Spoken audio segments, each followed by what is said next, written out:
Hello, അപ്പോൾ എന്തൊക്കെയുണ്ട് വിശേഷം? അപ്പം അങ്ങനെ നമ്മൾ നടക്കാൻ അറിയുന്നതാണ് കേട്ടോ. അപ്പം നമ്മൾ സ്ഥിരം പോണ പാർക്കിലേക്കല്ല ഈ വട്ടം പോയത്.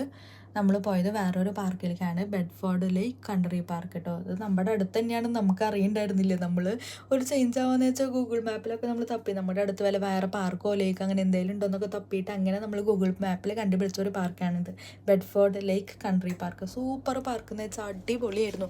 ആ ലേക്കൊക്കെ കണ്ടപ്പോൾ എൻ്റെ പൊന്നെ കണ്ണ് തള്ളിയിട്ട്, ഒരു വലിയൊരു പാർക്കാണ്. അവിടെ ലേക്കുണ്ട്, പിന്നെ കുട്ടികൾക്ക് കളിക്കാനുള്ള ഒരു പ്ലേ ഏരിയയും കൂടി ഉണ്ട് കേട്ടോ അവിടെ വേറെ.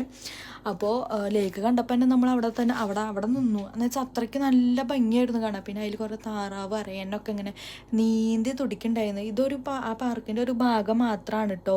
ഇനിയും ഉണ്ട് വേറെ കുറേ ഭാഗങ്ങൾ അപ്പുറത്തൊക്കെ ആയിട്ടുണ്ട്. പക്ഷെ നമുക്ക് സമയത്തിൻ്റെ പരിമിതി മൂലം നമ്മൾ അധികമൊന്നും കാണാൻ നിന്നില്ല. നമ്മൾ ഈ ലേക്ക് കണ്ടപ്പോൾ തന്നെ അവിടെ നിന്ന് പോയി. അങ്ങനെ എന്ന് വെച്ചിട്ടുണ്ടെങ്കിൽ ഇവിടെ ഈ പാർക്കിൽ 9 മണി വരെ ഉള്ളൂ. പക്ഷെ നമ്മൾ എത്തിയപ്പോൾ ലേറ്റ് ആയി, കാരണം അധികം കാണാനൊന്നും പറ്റിയില്ല. എന്നാലും മൊത്തത്തിൽ